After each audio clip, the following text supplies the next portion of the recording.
কোচবিহারের দলের মধ্যে চলতে থাকা দ্বন্দ্ব নিয়ে এবার কড়া বার্তা দিলেন তৃণমূল নেত্রী মমতা বন্দ্যোপাধ্যায়।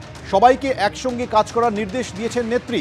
ছোটখাটো বিষয় এড়িয়ে এসআইআর নিয়ে ঝাঁপিয়ে পড়ার নির্দেশ দিয়েছেন। রবীন্দ্রনাথ ঘোষ, উদয়ন গুহ সহ নেতৃত্বের সঙ্গে বৈঠকের নির্দেশ দিয়েছেন নেত্রী। মমতা বন্দ্যোপাধ্যায়ের সঙ্গে বৈঠকের পর দাবি জেলা সভাপতি।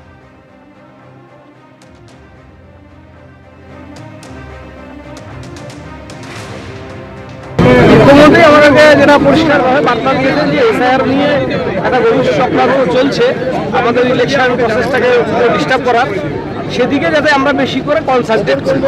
অন্য ছোটখাটো বিষয়গুলোকে এড়িয়ে নিয়ে এত বেশি মিডিয়ার কাছে আসাটা আমাদেরও তাদের ঠিক না। যতটা বেশি পাবলিকের কাছে যাওয়া উচিত তার থেকে বেশি আমরা মিডিয়ার কাছে যাচ্ছি, এটা আমাদেরকে মুখ্যমন্ত্রী বারণ করে দিলেন। এবার শোনাবো উদয়ন গুহকে নিশানা করে এর আগে রবীন্দ্রনাথ ঘোষ কি বলেছেন। আপনারা লক্ষ্য করেছেন, যেদিন থেকে মুখ্যমন্ত্রী মমতা ব্যানার্জি আমাকে কুচবিহার পৌরসভার দায়িত্ব দিয়েছে, সেদিন থেকে এই চক্রান্ত জাল বুনে চলছে আমাকে হেনস্থা করার জন্য, অসম্মান করার জন্য, অপমান করার জন্য।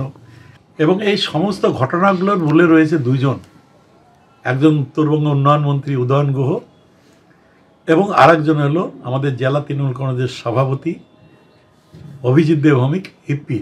যে আমার বিরুদ্ধে এই ব্যাপারে যদি কোনো প্রমাণ দিতে পারেন তাহলে আমার পুলিশ টুলিশ কিচ্ছু লাগবে না, আমি হেঁটে হেঁটে জেলের দরজা খুলে আমি জেলখানে একাই ঢুকে পড়ব।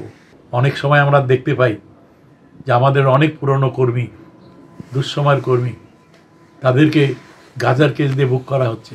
বামফ্রন্টের আমলেও যেমন অত্যাচার করেছে আমাদের কর্মীদের উপরে, আবার জামা চেঞ্জ করে তৃণমূলে ঢুকে মমতা ব্যানার্জির সরলতার সুযোগ নিয়ে দলে ঢুকে আবার আমাদের উপরেই এরা অত্যাচার করছে, আমাদেরকে হেনস্থা করার চেষ্টা করছে। এরা দুজনে মিলে চক্রান্ত করে মুখ্যমন্ত্রী আসছেন এই মুহূর্তে একটা সিন ক্রিয়েট করতে চাইছেন। এতে দলের ভাবমূর্তিও নষ্ট হবে, একটা খারাপ বার্তা যাবে, মমতা ব্যানার্জিকে একটা অস্বস্তির মধ্যে ফেলতে চাইছে। আজ কোচবিহারের প্রশাসনিক বৈঠক থেকে সীমান্ত এলাকায় বিশেষ নজর রাখার নির্দেশ দিয়েছেন মুখ্যমন্ত্রী মমতা বন্দ্যোপাধ্যায়।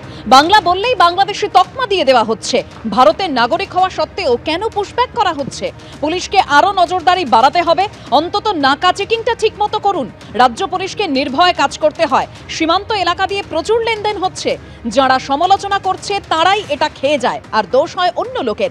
সীমান্ত এলাকায় বিশেষ নজর রাখার নির্দেশ মমতা বন্দ্যোপাধ্যায়ের। আমি ভেবে পাই না বাংলায় কথা বলেই সে নাকি বাংলাদেশ। আরে বাংলাদেশ তো একটা আলাদা রাষ্ট্র, আর বাংলা তো একটা রাজ্য। ভাষাটা দুজনের এক হতে পারে।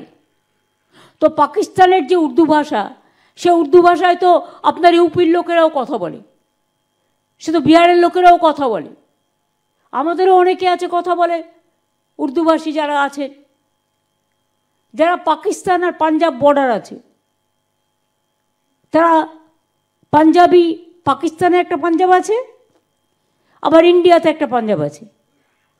এগুলো হচ্ছে ইতিহাস।